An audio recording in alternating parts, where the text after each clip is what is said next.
with that. Perfect. But what's up, everybody? Welcome to Geek Fest Live. I'm your host, Mickle Manhattan. Mickle like a pickle. Mickle like a pickle. Mickle like a high, Mickle hanny ho. That's pretty much how we do things here.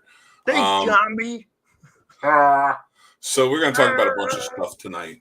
But we were just right before the show started talking about Picard, which Case has not watched yet. And I am so like that's your guy, man. That's your guy. Oh, he's my dude. 100%. You are the Kirk, and I am the Picard. I am all about the Picard.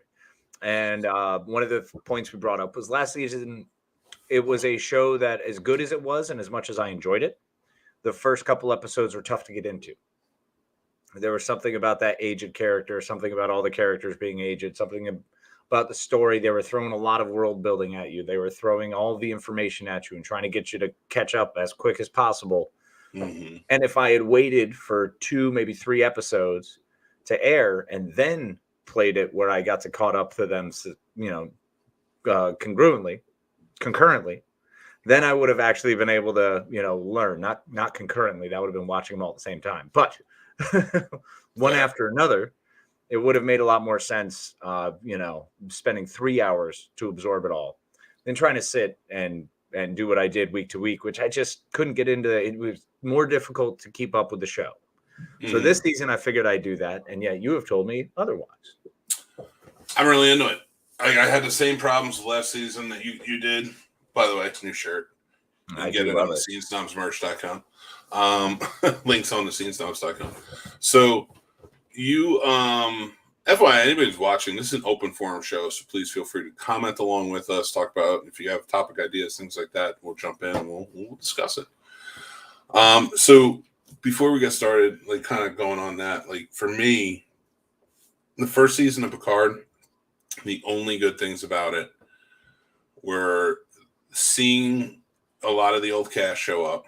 Mm-hmm. And that Frakes as Riker standoff.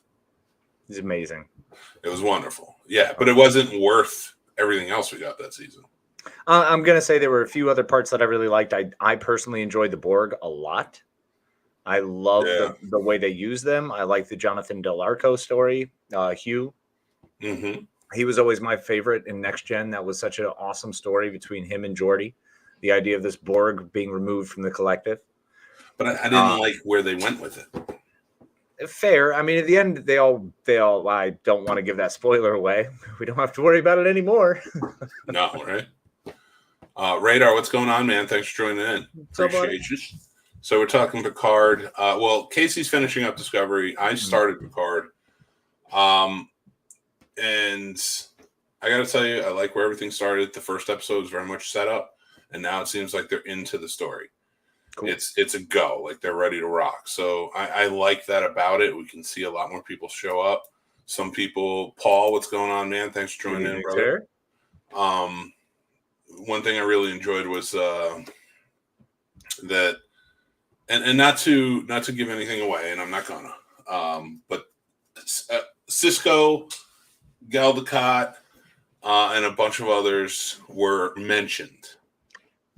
Oh, all right. Hey, that's something. And that's as far as I'll go because it'll be interesting when you get there, and I want to hear your take when we do a show.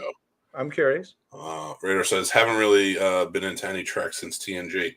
Well, get ready because that's all Picard is, a continuation of TNG. I mean, we got Picard. We've got Discovery right now is doing everything leading into Kirk, but also backwards because they also got Strange New Worlds, which I'm super stoked for because we get Pike, whom I love. You know, I love Captain Pike. Yep.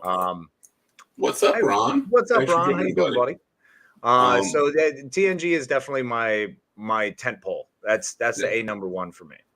So Picard being able to get all of these characters back again, being able to see everybody again, getting their stories, even 7 of 9 being part of that. Mm-hmm. It's fun seeing this shared universe of my childhood kind of all bounce around each other. So that's kind of the fun part of it. And hence why, of course, I'm going to watch Picard.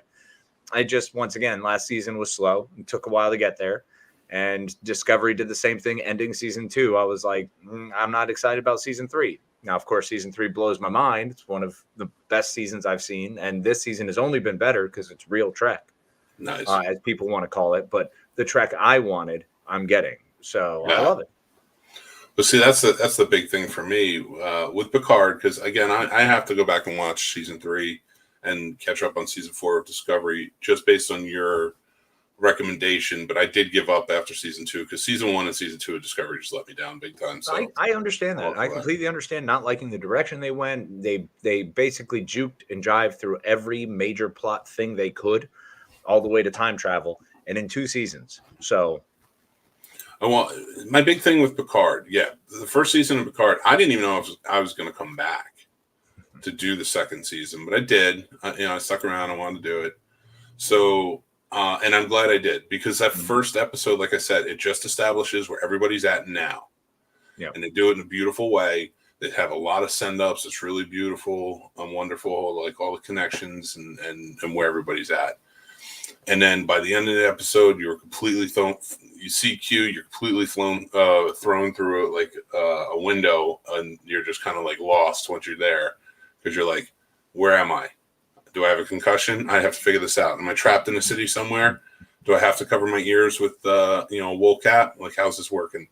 No, I say that because it's very reminiscent, because there is time travel in this season. Mm-hmm. Okay. And we're working with a lot of different things, and it's very interesting. A little bit of that City on the Edge of Forever with, Spock having to wear the cap and all that. That, and one thing I do love is Q straight up calls out yesterday's Enterprise. Ooh. Yeah, and it's done in such a wonderful way. So, like, I really do enjoy it. Okay. I have a lot of fun with it. And one thing that blew my mind is, so we're on the 3rd episode, and it was the time travel episode. They have finally gotten to a point where they have to travel through time. Because the first episode was set up. Second episode is completely these characters know something's wrong. They're not in their world, but they don't know what happened, and they got to figure it out. All they know is it has to be Q, because Picard talked to Q. Of course. So now they got to figure it out. And then the 3rd episode is time travel to 2024 Los Angeles, and directed by none other, and it was her density, Miss Lorraine McFly, Leah Thompson. That is pretty awesome. That is pretty, and very fitting. Oh, yeah. Lorraine of all people. Oh, it was so nice. It was so cool to see. And yeah, it's just been really good. So I'm excited to see where it goes this season. This is going to be a very Patrick Stewart-filled year. Yeah. And we need to embrace that and enjoy that, because he's no spring chicken. And, I want to see more. We don't need to say anything else. We don't need any curses being potentially even neared. Listen, I don't smell it, a hint of it. Jean-Luc Picard is an amazing human being and will live forever. No, because they made him a synthetic, but they made him a synthetic that somehow doesn't, ages. I don't know. He's the perfect synthetic? I guess. Remember in the first season when they're like, don't worry, we gave you a lifespan. Yeah. It's just like, what? And they're, oh my God. One thing that really made me see his age is in the episode this past week. One of the characters gets knocked over in in a shootout and whatever. And they all run up to that character, not giving anything away. And everyone's kneeled around him. Ah, damn it, I did it. But not Patrick Stewart. Patrick Stewart is very much like a old man, kind of going down a little bit, but you can tell he ain't going down all the way because he ain't getting back up. But yeah, it made you feel it. And I was like, at least we get Professor X as well this year. Exactly.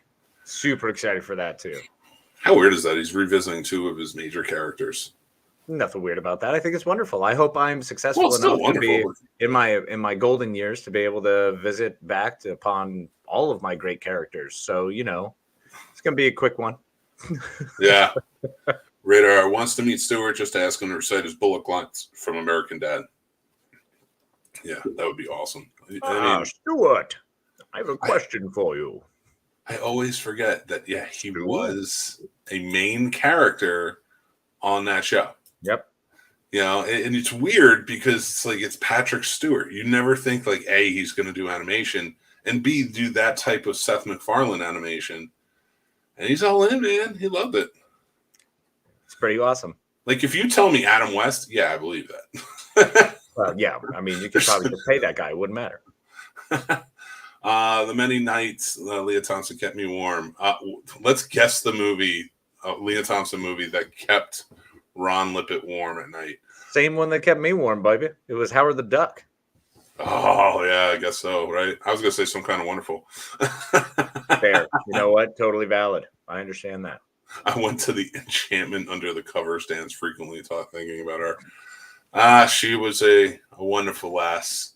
She still is. Still is really good for her age. I mean, I saw her at the 90s con. I wish I had known all of that about Picard. I would have just walked up and talked to her about that. But yeah, I know, right? Yeah. But she didn't see it. See, I would have had to have been there to be like, I saw it, Lorraine, and it was your density. I still, you know why I keep bringing it up? Because that's a line that you pulled. Oh, it would tell everyone. I just love the fact that this is not a small thing. I have hung out with you this weekend. Yeah. This is not a small thing. You have brought this up several times, and I love that this is a thing. It's such the weevil in your brain. So fire away.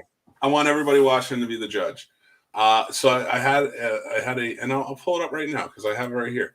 So I put out a tweet after I watched the episode, and it was like right after when I saw her name. Mm-hmm. You know, I did this. I was one of the first people to tweet about it. So for me to tweet about it and it get no response whatsoever kind of hurt a little bit. I'm like, what the hell? So I wrote, and I added her at it on Twitter, on the tweeters.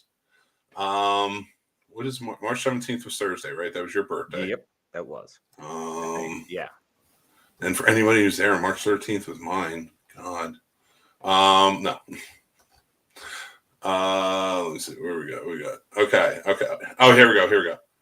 It was at Leah Thompson's density to direct the latest episode of Picard with time travel. This made me so happy. And you know how many likes it got? 4. Bagel. Nothing. I get every post I make on Twitter. Every post gets at least one like. Every post. And that one didn't. Did you quote, underlined, or italicized density? No, you can't on Twitter. Do people think that you just said it wrong? Like maybe they're reading it. Maybe they're reading it going, what's up with this guy? Was Mick having did he not edit his stuff? Does he not pre-read his But she didn't get it? I can't imagine nobody walks up to her and says, "You're my density." Nobody in the entire 35 years, 40 years. Oh man, it's almost 40 years.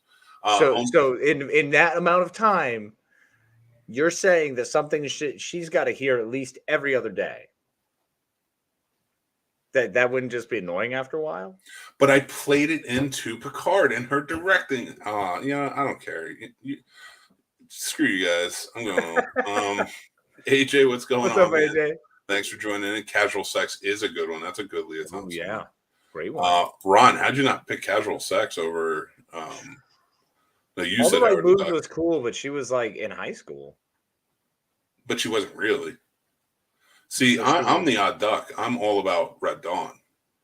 Oh, bro, Red Dawn, righteous. That's not Odd Duck. I'm still Howard the Duck. You guys keep going and keep adding Leah Thompson movies. I said the first one and I meant it. Hey, Leah, you want to have a roll in the hay up in these mountains where the Russians aren't? It gets me warm, giggity. She was particularly hot. Yeah, we said All the Right Moves, which are a good movie too. I gotta go back and watch it. I haven't watched it in a long time.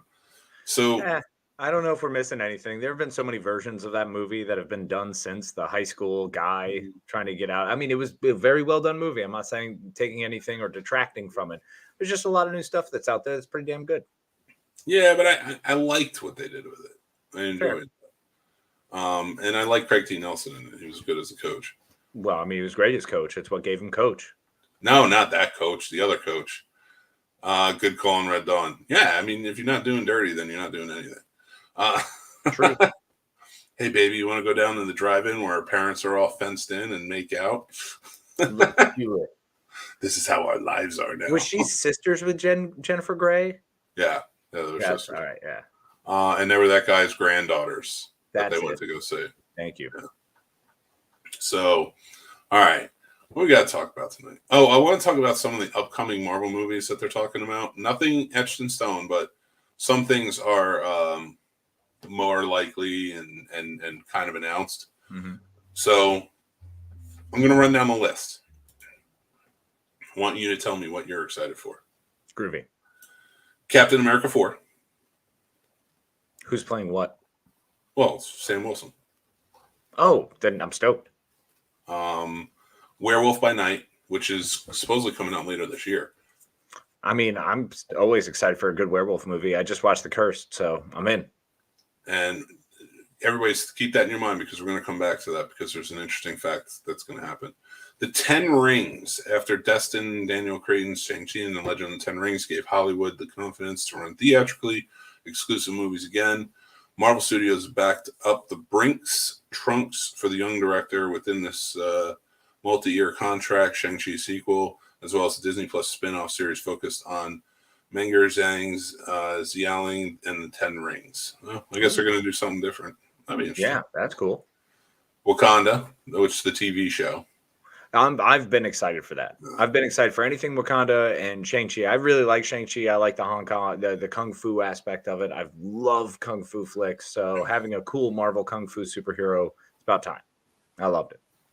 Now, they haven't announced it officially, but there has been talk about an Okie TV show, which is Danny Guerrero's character from Black Panther. Yeah, General Okoye. So she'll be coming back. Listen, I can't say words. Leave me alone. Oh, wait, hold on. We got Ron. He has a topic he wants to talk about. Ooh. Can we talk about for a moment about the Batman? Saw it by myself in an empty Orlando movie theater. I just want 3 hours back. Really? I loved it. Yeah, that was not my reaction at all. I was also in an empty movie theater. Interestingly enough, that it was glorious. I had a blast. Being able to enjoy myself in that empty theater was wonderful. You tell that story correctly. You tell that story I was correctly. about 30 minutes in, and then a couple dudes came in and started hooking up behind me. Okay, no, that's not the same story. What I was going to say was we were doing this show, and we had a guest. Yes. And we were talking about the Batman in case he hadn't seen it yet. Yep. And he's listening to us rave about it. And I see him look away at his screen for like 2 minutes. And he's like, all right, guys, I got to go. I want to watch this movie. And then he leaves and he goes to the movie. Movie. I bailed. Well, on one of our good friends too, Jordan, someone whom I love. I love how smart that man is and having deep conversation with me. He's fantastic. And yeah, I had to bail, man. It was too good. And I really enjoyed what they did and what they used. And it gave me a good Batman Year 2 comic book storyline. Yeah. And the Riddler won. Like, you know what I'm saying? It worked out very well. I liked that. I always call him Kathy. Radar, we got to change his name, bud. Or subscribe with Kathy's account. Then create your own. All right. Anyway, I'm not going to push it. I'm just happy for whatever we get. Radar, I agree. It would have been cool to see Iron Man versus the real Mandarin, especially after we got to see Wenwu and like what he does. But I'm cool with what they did. I think it still worked. Well, AJ, from the article I read about this, it was speculative. They didn't say that it was definite going to reintroduce Iron Fist.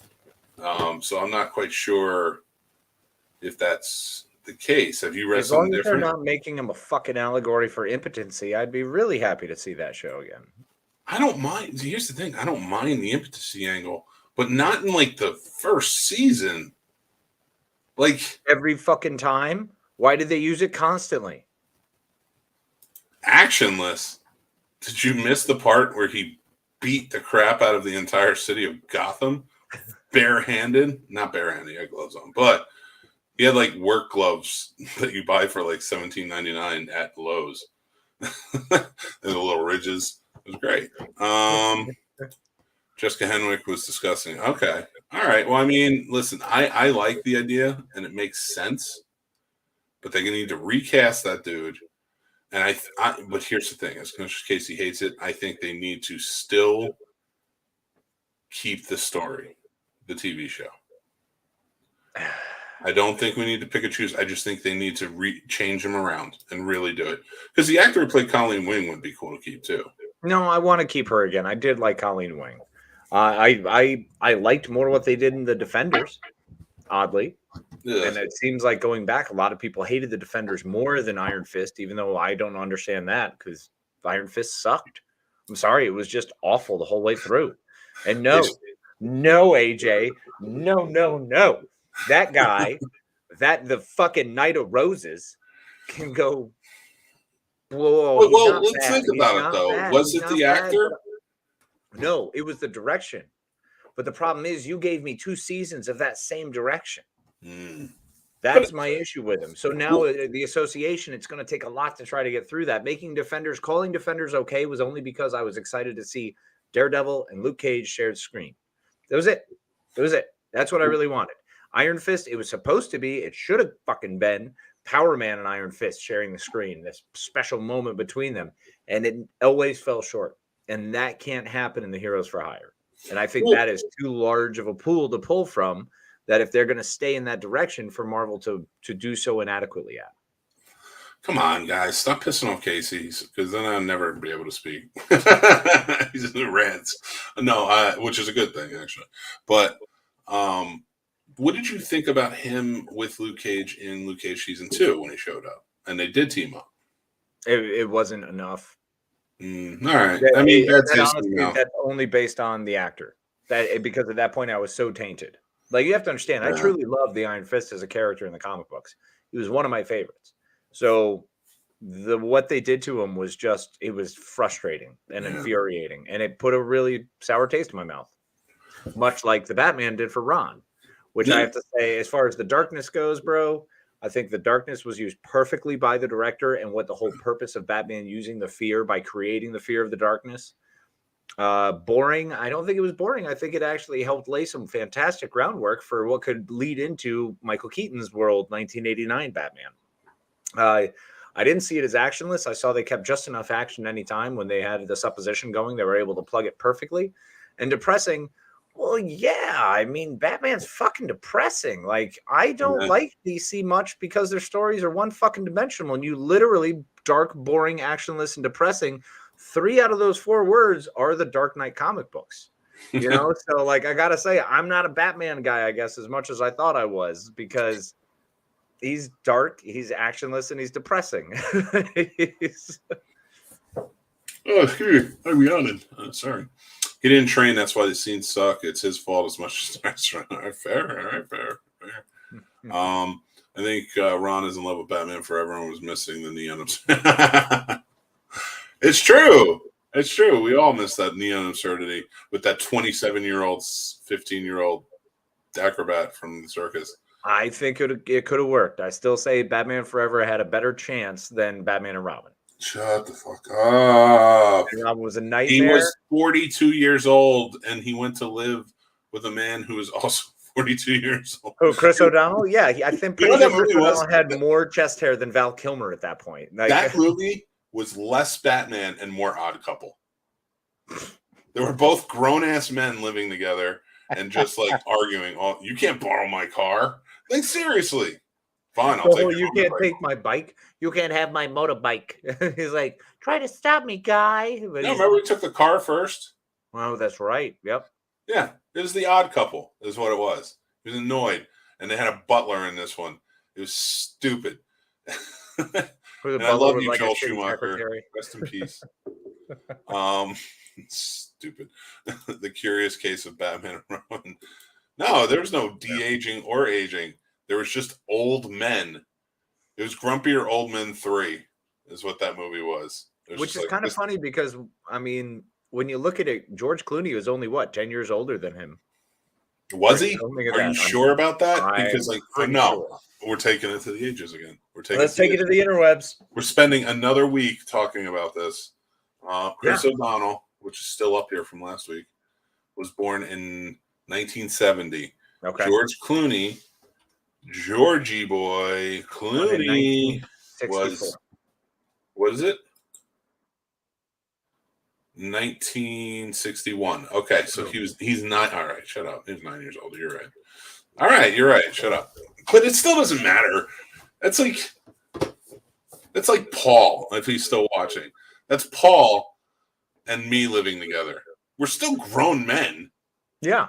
I may have like a decade on them, but we're two still. Oh, I'm not disagreeing with you at any point. I'm saying it's absurd to think we're supposed to believe that this man who is not even 10 years older than this other guy is in charge of him. You know, we like when they say Marty McFly in the first movie, when that Alex Keaton is like 17, you buy it. He looks 17. Yeah, of course. I give up suspension of disbelief for 2 and 3 because let's face facts, the years got to him a little bit, and he did not look 17. But that's what you have to do. You have to make those allowances. Yes, but at least he was cast when he was like 18, 19. He was young, much like Teen Wolf. And then you go to like Batman and Forever, and it's like, you know what? He needs to adopt this kid. Who do we have? Oh, let's take from our pile of 28-year-old actors that are famous today and up-and-comers. Like, they didn't get Scent of a Woman, Chris O'Donnell. No. They got almost NCIS Los Angeles Chris O'Donnell. Well, I mean, at that point, didn't he do, The Bachelor? Wasn't that the movie where, like, one of his last big ones where he's got to get married, otherwise he loses his inheritance or whatever it was? That came in the 2000s, but yeah, with Renee Zellweger. I remember it. Are we sure that was 2000s? Yes, I'll bet you it was 2001. Okay. The Bachelor. Okay. The Bachelor with Potato Head O'Donnell. I'm feeling 99. Maybe. It was 2001, but suspiciously, the 2001 looks like a 19999. So I don't know. I think we're both right. Hey, crazy, right? We both did it. No, it was 1999. You are. Jesus. I mean, why do I question you on your romantic comedies? I'm not doing that anymore because never question me in romantic comedies, bro. It's always ends poorly. I don't question you in comic book movies. No, I'm not saying. I just said I wouldn't question you because it's true. Because like I could just throw out any romantic comedy and you're like, oh, that was 1986, and it was, you know. Well, I mean, I'm a little off. I get rusty. I'm off by a year every once in a while. Little known fact: the director of that movie died of lupus. Like what? Casey's just like your plethora of knowledge. All depends on what I'm tapped into at the time. Who knows? It's fair. It's either The Expanse or some other sci-fi TV show, or romantic comedies, or Survivor. I gotta give you Survivor. Bro, you literally just summed up my life. There it is. That is who I am. That's the text I get. That is the text I get from Casey. It's like, bro, I'm watching this. Oh, that's awesome, man. And it's like a hit or miss of whether I'll watch it. If it's sci-fi, probably a good chance. Mm. Or it's a romantic comedy. I'm like, I don't know if I'm going to give that a chance. I don't always choose good romantic comedies. I think it should be stated that I am not always championing good causes, and I am totally aware of that. Actually, the worse they are, because, and I mean that by sappiness, the more you like them. Yeah, it's true. If it's a really sappy movie that just drips like someone's sugar in a maple, bro, I'm in. Dude, if it was crack cocaine, if The Notebook was crack cocaine, Casey has been addicted for like what, Inception. 15 years now? Yeah, 2003. 17 years. Was it 2003? Mm-hmm. No way that movie came out in 2003. I don't know why I'm questioning you again, but I am. I love that you said, I won't question you. Wait a minute. God, you were wrong, but man, you're really close. 04. Yeah, but that was really close. I didn't feel that long ago. It does not. It feels like maybe like 2008 at latest. I have to relate that to whom I was dating at the time to be able to draw at that moment and go, hey, I was still working at Oak Rose because it was so-and-so at such and such place. Gotcha. I don't know who I saw that with. I don't remember. I'm pretty sure I've seen it with everyone I've ever dated. Because we got so many. No way I haven't dated anyone without having seen that. Oh no. Even if it was them walking out at 2 a.m. of the bedroom to go, what are you? Is that your test? Is that your test for women? Yeah, like they have to walk out at 2 a.m. while I'm laying on the couch watching The Notebook, and if they jump in, cool. If they don't, well, let me ask you this: if they walk in and they like it and they're crying, has that been what's the gauge there? Is that the most? I still don't think I've had that happen. That's going to be the one you're in love with. Every person I've dated has walked out and gone either, what in the fuck are you watching? Or why the fuck are you watching this? That's some bullshit. Do you know what time it is? Like, that's pretty much the reaction I usually get. That's some bullshit, because like every woman I've ever talked to wanted to watch that shit. And I'm like, no, I'm not going to marry you. You know, like I still have successfully not watched it with my wife. I don't know how. Because I can't, man. I cannot watch a movie about. Can't. How can you not watch The Notebook? It's one of the most beautiful love stories ever put on film. Because it's sad, man. I don't want to think about my wife losing. The whole point of them is to be sad, bro. No, I don't want to be sad. I don't want that. What? No, it's a beautiful thing. Sadness is all part of the human experience, and you just have to embrace it. All right, listen, Casey, I am well aware, and there's plenty of sadness out there having to watch The Notebook. I can turn on the news and just be sad. Yeah, but that's just being sad. At least the Notebook is like a positive, happy potential sadness that you can get to. That would be a joyful sadness, because you know what? Try watching Inside Out. See, sometimes as we age, our emotions begin to join, and it's no longer just a single emotion. But you can have multiple emotions and experience many things at once. My Bing Bongs hung himself. That's what happened there. He was like, fuck this guy. Autoerotic asphyxiation? I get it. Probably. My Bing Bong was David Carradine. That was my imaginary friend, was David Carradine. I got to tell you my David Carradine story. But as the Kung Fu legend continues. No, you leave Kane alone. Kane will go I love Kane. My dad loved that show, The Return. Yes. The legend continues, or whatever it was. Yep. He loved that show. And I promise, guys, we're getting your comments soon, but I have stories. So he loved that show. We went to a convention years ago, and he was there. This is pre-Kill Bill. Mm-hmm. So he was there, and I walked up, and a buddy of mine walked up. He really wanted his autograph, and he was just like, "Oh, Mr. Carradine, I'm a big fan. Can I have your autograph?" And he never picked his head up from his crossword puzzle. He never, and like we're right there. Like if I'm here, he's here. Like he's just over a table, what? And like he's like, "Mr. Carradine, I'd love to get an autograph." Like you're there, yeah, for the specific purpose. Like if you're on a break, go away. Don't stay there and wait. What if people are coming up to the was he not able to interact with people? Did he have to wait for a handler? He was very important, clearly.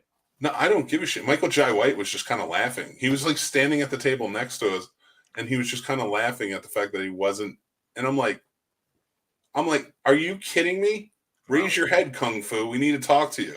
Like I didn't care at that point. I'm like, I got no respect for anybody who's going to be this much of a dick.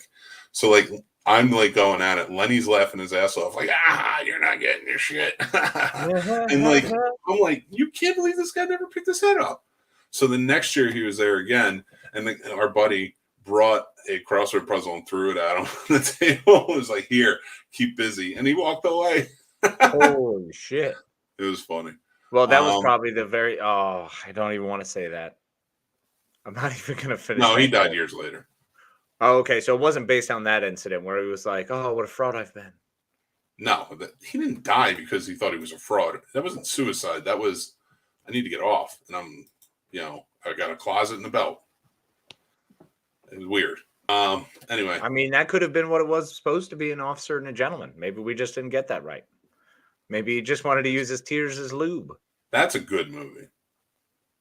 That's a good romantic movie. Great movie. And Louis Gossett Jr. kills it in that. Yes, he does.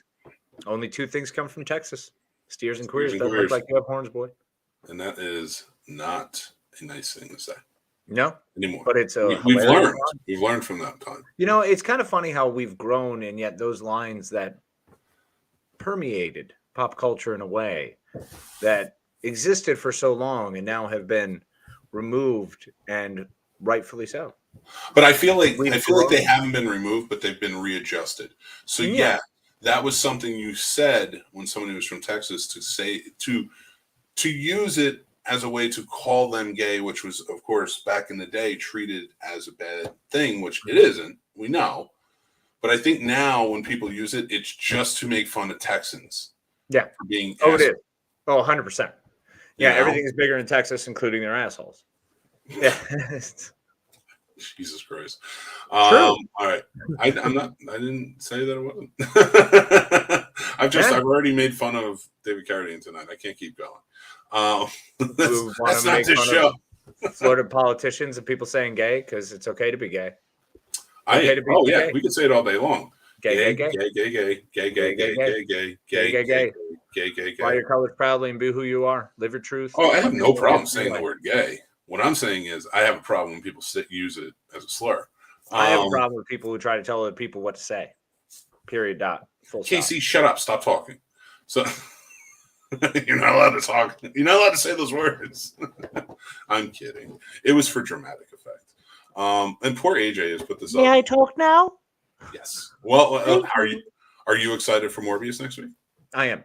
I'm actually really excited for Morbius. Yeah, I'm getting there. I am subdued, not because I think it will be bad or anything, but because besides the few times he showed up in comics, I don't know much about Morbius other than like what I know lore-wise from comics. I never really read his books. I think I'm most excited, I should say, for Mahershala Ali being Blade. That's really what's got my titties twisted. The thing is, I'm annoyed though because Blade is in Mahershala Ali is in MCU, and this Morbius is in a different dimension. They're talking more Andrew Garfield. The Sony MCU, yeah. Because it's like you're going to give us Blade and Morbius, and they're never going to meet. It's kind of stupid. We don't know that. Well, it'd be kind of cool if they brought Wesley Snipes back. There we go. That would be fun. We could have Wesley Snipes in the Sony version. I dig it. I'd be 100% in on that. All right. So Radar says, no, different than casting 23 and 26-year-olds to play 15, 16-year-olds. We're not saying that works. We're not saying like the Chris O'Donnell thing is like the make or break. No, we're definitely shitting on it because that is an absurd, stupid idea and is not played since Dawson's Creek. Would you like us to go back and rehash our conversation from the last podcast about Saved by the Bell? I mean, they were all like legitimate adults with 401ks. Like, so I mean, we know. They entered the college years, 10 years seniors. Yeah. John, what's up, man? John, Mr. Wolf. Is it possible that there to be a comedic romantic comic book movie? What would be a good comic to adapt thusly? Anything you know what would be a really good rom-com if they did it correctly, and it was just them. I think they should do a Rogue Gambit rom-com style action movie. Okay, I am so in on that. I was gonna say Cloak and Dagger, but that would also be a dark romantic comedy or like a romantic dark comedy. Yeah, because you can do that. There's some dark. I mean, you can't have Cloak without having darkness. It's just that's part of who he is. So that's what it would have to be. But you could play that. We've seen Dale and Tucker versus Evil work in that sort of dark comedy absurdity. And so if you wanted to take them and make them absurd, or the enemies they're fighting absurd, you could definitely play that up. You know, it would be really good. A Romancing the Stone type movie, adventure movie, romantic comedy with Rogue and Gambit. Okay, see, that would be pretty cool. Fun. That'd be a fun one. That would be pretty awesome. Well, Danny DeVito's character be like Toad, and they're supposed to bring him back because they were hunting down one of the Brotherhood, and that's right. Disney, give us a call. We'll help you out. Ring a ding ding. I finally watched the 2005 Marvel Gem Man Thing. He looked incredible. I have not watched it yet, but so AJ tagged me in a post the other day, and it said Man Thing. Now I had heard that there is a Man Thing in development. Like MCU wants to do something with Man Thing, and I get it, especially considering Swamp Thing was completely screwed over in the TV show a couple of years ago. But I didn't know there was a 2005 episode, movie. Sorry, it's a movie on Tubi. So we got to check it out. Wow. Sounds like we got us a popcorn afternoon next month. Yeah. John Wass, yes, there is. Deadpool marrying Death. It'd be interesting. That would be fun. I don't know if that would be as much a rom-com as much as, yeah, you know what I'm saying? Like, it doesn't quite play into there is comedy, but I don't think either one of those characters takes it seriously enough for it to play and translate that well. And Death, I don't think would play to the adventure aspect of it, you know. Yeah. So it'd be more Deadpool, and that's just you have to have them both in there. Who's the dude on X-Force? Shatterstar. I bet you doing a him and Domino story could be fun. That would be a fun romantic comedy where you have the fish out of water alien creature of Shatterstar trying to hook up with Domino, the no nonsense, pure luck, like whatever dude. Yeah. There's a lot of good ones. And I mean, technically you could say Deadpool was a romantic comedy, but he was trying to win back his girl. But that's a loose thread. One I'll pull. I'm okay with that. I'll take it. Our romantic. Everybody's agreeing. Yeah, everybody's in. Typed at the same time. Everybody. I'm just going through the comments and I love it. I'm with Mick on this. The real world is sad enough. I want my entertainment to distract me from the feeling as much as possible. You sick bastard with your notebook. Yeah, no, I get it, John. But people who don't have love. People who don't have that, companionship or partner in their life. It's some of us need to remember what that feels like. Why are we talking about Mick's Bing Bong? You mean David Carradine? Well, after I my God, dude, your penis totally has a new nickname. Bing Bong. No, David Carradine. David Carradine? I don't know if I want that. I don't know how I feel about this. Mick's Bing Bong, a.k.a. David Carradine. Oh, God. A.k.a. the legend continues. But neither are based on comic book story that exists as is. I'm okay if everyone stupid mouse doesn't work. There we go. Sorry. Mick's Bing Bong. So I don't need an exact. Hi, Kathleen. I'm also with Mick. Unless you just need to cry, then I'll watch a sad movie. I watch Field of Dreams if I need a good cry. Yeah, if I need a good cry, I just go to The Notebook. Oh no! I'm getting AJ's very soon. AJ's comment. Do not read it before we get there. Ooh, Waterfront. Like I might watch Waterfront. That's a good one. I like Waterfront. That's a really good one. Kathleen, if you want to do a watch party for a cry movie, hit me up. I am in. You do it on the Discord. We'll make a romantic. Oh yes. Jared Leto is hinting at Tom Holland's Spider-Man. Yeah, but Jared Leto is very shrewd. He's very intelligent, and he's smarter than I think we think that we know that he is. That he thinks we think he is. I'm up in the air. I don't think it's going to be Tom Holland. I really don't. No, I think it's Andrew Garfield. It's too big a sell. I will never watch Kung Fu the same way again. Yes, you will. Actually, no, you're going to watch it in a completely new, inventive way. Yeah, you're going to see a bouncing elephant holding a radio flyer cart every time you watch it now. No, he's going to be thinking about David Carradine.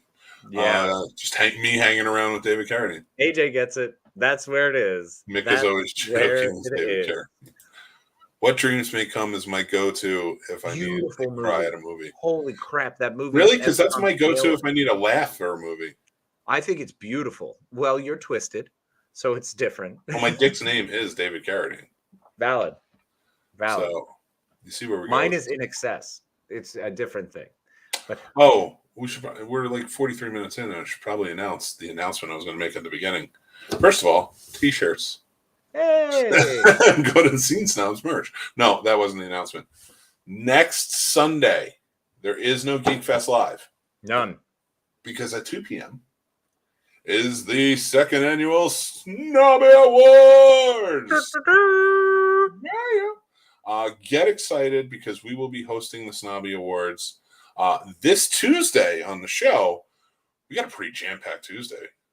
Mm-hmm. I have my vasectomy story. Oh, sweet. Yeah, the one where it didn't happen. But why didn't it happen? The David Carradine still fires free. We will talk about that on Tuesday. I'm going to let it go. Yeah, David Carradine is still spitting venom. Yeah. Spewing hot fire. Let's just say there could be some more Kill Bills going around. Fully loaded. No, he didn't. Oh. He did not kill Bill. Yeah, no, he didn't. No.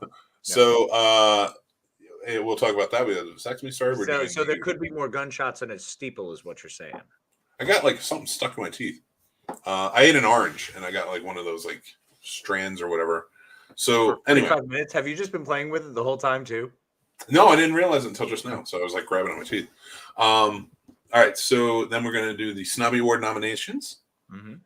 Announce those, and then we're going to talk about. Casey has a really cool topic, and it's things that we're not ashamed of, but we don't talk about, like movies, TV, stuff like that, pop culture that we love or Absolutely. Hate. So, like, part of that would be like my Nicholas Sparks thing, which I feel like at this point in the last 2 years, I've talked about a lot. You need to dig deep because that is not a secret. It is not a secret at all. It's something I proudly display. If anything, anyone who wants to fight me, bring it on. If anything, it's so well known about you that you love Nicholas Sparks. If you went the complete other direction and was just like, I masturbate to the Serbian film, I would be like, that's a secret. That's not a secret I'd be proud of. That's nothing I would want to bring up. Listen, that's horrifying. Proud of it. I'm just saying. That's what you do. It's Casey has two sides to him. It's either Nicholas Sparks or a Serbian film. No, we're gonna get into the stuff that we love that we may not talk about often, and we got some good ones for you. So, it's not guilty pleasures because I don't think we feel guilty about them. Maybe that Serbian film thing, but but there's some things that we love that we don't really talk about, and we need to shine a light on. Yeah. So what do you got here? So here we go. So you imitated having a vasectomy like Carradine imitating being Asian. Exactly. I didn't imitate shit. And that story is going to reflect it. You better watch because that story gets good and it's going to be weird. And I didn't imitate anything. I went in there to get one and I didn't get one. And it's not my fault. Yeah. Well, David Carradine went into a hotel to get some sleep. And he didn't. Let's just put it this way. I know what Dudley felt like in that bicycle shop. From Arthur? Seriously? Does nobody watch Different Strokes? Does nobody remember the very special episode of the bicycle shop? That was more obscure than I was even ready for. Come on! It should not be that obscure. Mick's David Carradine practice Hung Fu. Yes. It's one of my favorite.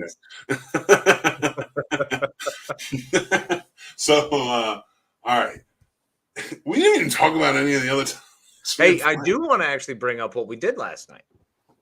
Yes, let's do that. For our birthday celebration, Mick decided to take me out on a date. Haven't been out in a while. I got action too. Meaning I put a hat on and clothes that were not a day old. And actually went out. And we got to go hang out. Where you get it. And see Bloody Summer Camp on the big screen. Yes, we did. And very excited to have done that. You have not done that yet, had you? Not on the big screen. Nope. I had not seen it. That was my first time seeing it. I was very excited too because Bloody Summer Camp, if you guys don't know, it's a slasher movie that came out last year. It's based in the 80s, takes place in the 80s, but it was shot over, from 2019 until about 2021. And our buddy Dave Kerr, who's been on the show before a few times. Yep, Slasher 15 Productions. That's right. He directed it, and it's a long movie. I will say that. Yeah. It's a long movie, but it's a fun movie, and it's a slasher through and through with some really good effects. I really like them. Great. The kills are really thoughtful. They're new. They're fun. They're different. Yeah. I really enjoyed. Amber was responsible for the special effects. Did a fantastic job. Yep. Loved it. And with Dave's direction and writing, it really came across very well and really, really nailed a lot of the tropes and things that warmed my heart and just immediately made me fall in love with it. Yeah, and that was the thing. Because it stars Felissa Rose, of course, famous from Sleepaway Camp playing Angela, and Dave Sheridan from Scary Movie and a slew of other things. So they're stars in the movie, and there's a few others, and it's a lot of fun. Some good times. It was shot around here in Virginia, where we're from. We had a good time going to see it because they did giveaways, they did Q&A afterwards. So we got to see our friends, we got to talk to them, and go see the movie. And it's getting us amped up because, as you guys know, we are official reps for Carolina Fear Fest. Which is in Raleigh, North Carolina, next month, not next month, May, end of May. Right. You guys should come, though. It's a lot of fun. They're announcing some really cool people. Yeah, it's going to be pretty radical. Yeah, I know. And so we do the live streams during the event. We're going to be doing the social media, stuff like that for the event. A couple panels that we'll be jumping on to and hosting so panels. If you happen to be in the area and are able to check it out, we highly recommend, so you can see your favorite snobs doing what they do so well, discussing scenes with other folk. Yeah, and we might be doing some fun, like for the VIPs, we're going to cover the parties, but we might be doing a special podcast episode. I can't really get into that now until it's all like out. Right. But we are going to be talking to the celebrities that are there. What else are we going to do? We said panels. Oh, we might do a real combat. Doing the real combat, because there's a chance that we're going to have that other room available. There's all kinds of things going on. We're still in the processing stages. We're pretty much hammered out mostly with the schedule. Now it's just finalizing. So very excited for that. We did it last year and we had a lot of fun. Oh, it was fantastic. Now that you're not going to be dying, it's going to be even more fun. Yeah, I was. Yeah, and that's not even an exaggeration. I was dying. Mm-hmm. So, thankfully, I'm better and I'm ready to go. I need to lose weight, though. Like, as we can see, this is a 5XL shirt, and I just look like a bulbous mess. I look like the guy who's going to go out. I'm Absurdity Man. This is my tights. As you can see, I like this shirt, though. It's nice. It's comfortable. It's a very nice-looking shirt. You look fantastic. So you are wearing that shirt. It is not wearing you, hon. It is wearing me. It's very hot because it's like skin tight. It will need to be washed after this. But I will say, but hopefully by the time we're there, it will be slightly baggier on me. Because listen, I'm nothing if not honest with myself. Valid. Radar says your vasectomist tried to give you a prostate exam. I didn't feel it, but maybe. I mean, it's kind of like throwing a dime down. Moon River. Hey, Doc, you ever been to prison? Wait, you guys didn't see it at the Alamo last year? No. Okay, so good story about that. So they were showing the movie at 7:00, and we were live streaming the convention the entire time we're there. We're not doing that the entire time this year because we're going to switch on and off. We'll be live streaming here, live streaming there, and you'll be able to check it out. But in between, we'll be on TikTok, we'll be on, maybe Twitter or this, that, or the other thing, or Instagram live, and just taking things all over and kind of showing you. So we're not stuck to one area, also hosting panels. So you'll be able to see everything, but we're not always going to be doing the podcast. We're going to be moving around more this year. So it's going to be a lot of fun. So now we have mobility. Yeah. Well, we didn't get to see it. First, we need to get an intern to come down and take care of our shit. Need intern. I cannot pay you. No. But, whatever. We'll figure it out. So we did not get to see it last year because it started at 7. And when we thought we could wind down at the 6:00 hour, we're like kind of starting to break down a little bit, clean up a little bit. And who rolls up at 6:30 but Brian Krause to give us an interview? Yep. And it was too good of an interview. We were not walking away from that.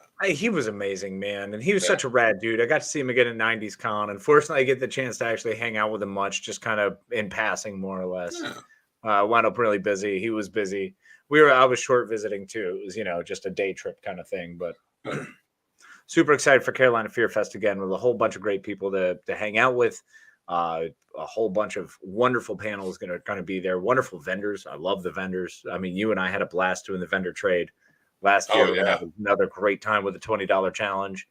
If you guys have watched any of it last year or watched our Halloween special, what we do is we take like $20. We might take a little bit more this year or less. I don't know. I don't really care. But at least we call it the $20 challenge, where we'll each take $20 and we'll go out and we'll try and buy as much cool things. Like, we're not going to buy shitty things. We're going to buy stuff that we really think each other would like with that $20, and we try to get the most bang for our buck. and then we bring it back to the person. And I forget who won last year. It might have been Casey. I don't remember. I don't know. I think you won last year, bro. I think you pulled it out last year. I feel like I won Halloween, but you definitely. I think because I got you socks. I got you the socks Michael Myers that you wanted, socks, bro. The Michael Myers socks. That's all it is. And especially you told me the price. They were like $2 or $4 or whatever. Yeah. And that saved me to go get more stuff. Right. So it was a lot of fun. But we met a lot of cool people. We met Radar there. Paul was there. Matt was there. Like, there's so many cool people that we're still friends with today. Absolutely. And we have a good time talking to. We missed Paul last night, though, because Paul is friends with Dave Kerr, too. And he has seen Bloody Summer Camp. And so here's the thing. All right, so here's the story. I hope Paul's still listening. But if he's not, screw you, Paul. Now, so Paul announced on Facebook, he's like, is anybody going to see Bloody Summer Camp up in Winchester, Virginia, or something like that? And I was like, oh shit, Paul's going. So I bought 2 tickets for Casey and I. And I was like, all right, it's his birthday, we'll go. And then hopefully Paul comes and we all get to hang out. And I guess he couldn't make it, whatever, it happens. And then we were still there to do it. That's it. That's the end of the story. Oh, that's a great story. It's really fantastic. I had a blast seeing Mike there, Mike McGlynn. Yeah, Mike McGlynn, great the producer of the movie. It was a lot of fun. Jamie Weissman was there, one of the other producers. Kay, I'm sorry, I can't remember your last name. Kaylee. Thank you. And then my personal favorite, Chandra Rawlings, one of my favorite human beings. It was wonderful to see her there. So it's really rad, and they're all still doing stuff. All more movies coming up, go-aways coming up. Super excited. Slasher 15. We got to see a new trailer for that, so that was really, really exciting. And I love indie horror. It's one of my few things that for some reason I'm a straight sucker for. It can be one of the worst movies ever put on film. It's indie horror. I want to check it out because that's where you get the most fun. I think some of the coolest kills, some of the most interesting scenes. You're welcome to the mind of the warped. It's wonderful. Well, it's funny because Radar says, didn't you get a cut of deal in the box too? What he means is last year for the $20 challenge. This wasn't part of the $20 challenge. I bought it for me, knowing that Casey would never touch it. Because you're a fucking sick bastard. I don't care. It was a tin box of the puzzle box from Hellraiser. Stuff you don't play with, man. I'm just saying there's certain forces you don't fuck with, bro. And I did get a deal on the box because the box was selling for like $30. But I went up to him and I'm like, come on, man, I need to get this. And he sold it to me for $15. So I got it and I was like, all right, I'm going to go take a picture with Paul Thompson, who played Hellraiser and the later movies, Judgment Day. So I went over, and now I'm friends with Paul on Facebook. I've interviewed Paul on shows. Mm-hmm. I know Paul. Mm-hmm. But Paul obviously doesn't know me. Because I went up to him like, Paul, what's going on, man? Listen, I don't need an autograph or anything. I would really like to just take a picture of you with the box so we can post it on social media, and I can put it up on the live stream, which we're doing now. And he charged me like $20, which whatever, fine, it's your thing. I don't care. I make money too, bro. You know what I'm saying? But he took them on his phone, the pictures, and he's like, "Oh, I don't know how to get these to you." I was like, "Well, you can just send them to me. We're friends on Facebook." And then he sent them to me, and there was already a conversation going with him. And I'm like, "Yeah." So I basically just spent $45 on this box. Yeah. Well, because you start fucking with fate and trying to play with the box, and that's what happens. I'm not bitter. It's still sitting on my end table next to my chair. Yep, I see it every time. You wonder why I don't just randomly go choose to go plug my phone in there, because that's where you keep your charger as well. So when I'm hanging out at your house, I am not going to come near it because it's awful. It's horrifying and it's evil. It's awesome, and I keep awesome stuff in there. Absolutely not. It's pure evil with only the souls of the dead and the damned locked inside. Speaking of which, we're coming up on the hour, and I want to go take some gummies and watch Studio 666. Yeah, no, that sounds like a great idea. I am going to take some gummies and go finish off Star Trek Discovery, and then probably follow it up with Studio 666. Yes. No, you need to get some sleep. You got work tomorrow. Yeah, I know, but at this point, I've just been riding this birthday high. I've had 4 days off. I don't even like, my body's like, wait, do we just not work anymore? because we're cool with that. So I like that this show is straight up supposed to be about geek stuff, and it's just basically become like Scene Snobs Podcast After Dark. You know, I still say we need an After Dark show. Well, we have one. Seems this. I don't know. We talked about a lot of geek stuff. Plus, we interact with everyone here. That's and that's what this show is supposed to be. That's what this one is. That's what we're trying to do on Sundays, is interact with everyone that we don't do on Tuesdays. Because Tuesdays we try to like stay focused on our stuff and try to get our points across and say the whole word without being sidetracked, because I am the worst shiny squirrel you've ever seen. The moment something comes up in a comment section, it's like, ooh, pretty, I'm gone. Out. So it's Mick's way to try to keep me focused is if we have Sunday to do this and talk to everyone whom we love and want to talk to, Tuesday we can maybe try to get through topics. Yeah, and that's the important thing, because like Tuesday is like the show. This is the open forum. And we still want you guys to comment though. Make sure you comment. We do get to them. But what do you guys think of that X movie? Okay, so I've heard really bad things. I haven't seen it. The new Ty West movie. Oh yeah, no, I gotta wait. It's Ty West, man. Look, not a lot of people. He's not everyone's cup of tea. I know. I like him. I love him. But because I like The Innkeepers, I like In the Valley of Violence, and I like House of the Devil, which I had to come around on because I didn't like the first time I saw it, but I did end up liking it. I feel like you liked that a lot more after The Innkeepers. Once you kind of understood and saw what he was doing, and the way he story tells, and because I love The Innkeepers, fell in love with that. Yeah, and I still like that more. That's more my style from him. But I will say this. I've stayed away from everything for it. I just kind of know it's about a group of porn stars who go to a farm to film, and murder happens. It's like a slasher film. You literally just said the three main things I needed to hear. Yeah. So I don't know much about it. I haven't seen the trailer. Some movies I choose to not look at anything for. Mm-hmm. Now I realize with the news updates and stuff like that can't be everything. That's why I choose every once in a while certain movies, and I just don't learn anything about them. And I like to be surprised sometimes. Which will never be a Marvel movie. It will never be a Star Trek movie for me. It will never be anything with any of my big properties. Any of my main IPs, I'm going to watch. Now, it's an indie film like this. Exactly. Watching The Cursed was one that I had no clue about. It just kind of showed up. Fell in love with it. I think it's glorious. Yeah, I mean, and then you look back and, like Rob Zombie's Monsters movie. Mm-hmm. I'll never know anything about that. Yeah. Because fuck that. I like Rob Zombie too, but the minute I found out Lily was played by Sherry Moon Zombie, I'm like, I hate you. Okay. Who in your overall world, and this is only TV I'm going back to right now in this moment, Monsters, Addams Family. Monsters. I always loved the Monsters one. Really? Mm-hmm. I was an Addams Family guy.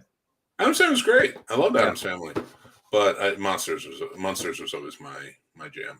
That's totally fair. I feel like I'm way more of a Gomez now, later in life. Like that's what I'm shooting for. Yeah, and I could totally see you being more of Herman. Yeah, well, I mean, yeah, of course, you dickhead. Shut your mouth. Having a dragon in my stairwell, of course. That's absolutely what you meant, not my bulbous size. Yeah, dude, I'm not talking about how giant you are. I'm talking about what's that? The thing that lives under your steps. Oh God, got to get it out of there. Yeah, your crazy grandpa. Radar's all in tonight, man. I've seen the pics; they look pretty dope. Definitely better than the Mockingbird Lane show they tried. Listen, everything's better than the Mockingbird Lane show that they tried. True. With Jerry O'Connell playing a sexy Herman Munster. Nah, yeah, come on. But I've seen the pics too, and I can't do it. I like Rob Zombie's style. I like Rob Zombie's flair. Mm-hmm. I even like his dialogue stuff. He has a very Quentin Tarantino-esque vibe to him. It's closer to a David Mamet. But that man cannot write back and forth. You know what I'm saying? He can direct the hell out of a movie, but he can't write a story. And he needs to stop putting Sherry in all of the major roles. Come on. I don't care if she's in every one of his movies. But the major roles she's not that good of an actor. I completely don't disagree with you. At the same time, I also understand if I had that much creative control and I loved someone that much, I would be fucking throwing them into everything. Listen, I love my wife, but she ain't playing the lead in my movie. All right? And I don't know. Maybe she would. Maybe she would. Yep. I mean, listen, we do what we can. Leave the door open. That's true. I mean, actually, I did like her in, of course, Devil's Rejects, and I liked her in 31. No person has been terrible across the board. I think she was fantastic in those. She plays the same role in both. One's just a homicidal maniac, and the other one's not. It's two versions of Baby. You know, so like she's still one's the victim, one's the killer, but it's still the same character, and she plays that well. Are you sure she actually didn't like? She might have gotten the role because honestly, when she tested against other people, she might have tested that much better for the version of what Rob is trying to put together and put for his vision. Listen, man, I know you're trying. That was a reach. Yeah, it was a reach. I felt it. It was. Anyway, I'm going to go. I want to get high and watch Studio 666. Sounds like a great idea, my friend. I want to get high and go watch Star Trek. I got to finish up for Tuesday because we have a lot on Tuesday. So make sure everybody join us live 9 p.m. on Tuesday nights. And yeah, let's just have some fun. It's going to be a great time. We're starting our brackets too. We didn't even talk about our brackets. I was about to say bracketology, baby. All right, just a quick announcement because we are starting for the rest of the month. Mm-hmm. Our top, it's called March Badness, our villains bracket. So 64 villains from comic books, movies, TV, and what was the fourth one I said? Comic books, movies, TV. Television. I feel like that's all of them. Video games. So video games. That's right. So from those four elements, we do that, and then we're going to get them down to the top villain, and we're going to celebrate it. We'll get there. But everybody's saying goodnight, and I think they want us out of here so that way we can watch the movie. All right. Yeah, we love you guys. We want them out. So we love you guys. Appreciate y'all. Be good to each other. Be kind to yourselves. Love you. And remember, always embrace absurdity. Thanks for watching and listening, everybody. I'm the Scene Snob, Mick Manhattan. You can check out the Scene Snobs Podcast live every Tuesday at 9 p.m. Eastern on our YouTube channel or all podcast platforms afterwards. Also on our YouTube channel, you can check out great shows like Real Combat, the ultimate debate show for movie lovers, mixed movie picks with new recommendations every week, Geek Fest live every Sunday night, and new movie reviews and news all the time. Like and subscribe, then hit the notification bell so you know when all of our new episodes drop. Thank you so much to all of our amazing Patreon supporters, with whom this would not be possible. They help keep the lights on and support us in such big ways. If you would like to become a supporter on our Patreon and take advantage of all the perks like monthly giveaways, early access, and so much more, head on over to the Scene Snobs Patreon page and just sign up on one of our 2 tiers. Join our awesome community of geeks, movie lovers, and so much more, and join up on our Discord. The Scene Snobs Discord is now live, and you can head over to thescenesnobs.com for links to there and more. The Scene Snobs merch store is now open with original and fun designs that are available on all different types of merch and apparel. Check out thescenesnobsmerch.com. Make sure you like, follow, and subscribe to all of our social media accounts like TikTok, Twitter, Instagram, Facebook, and so many more. We have fun updates, topics, we talk about collectibles, and so much more on there. It's a great time. You can find all of our links to everything on thescenesnobs.com or on our link tree, which are down in the descriptions below. Thanks again, everyone. Stay tuned and stay geeky.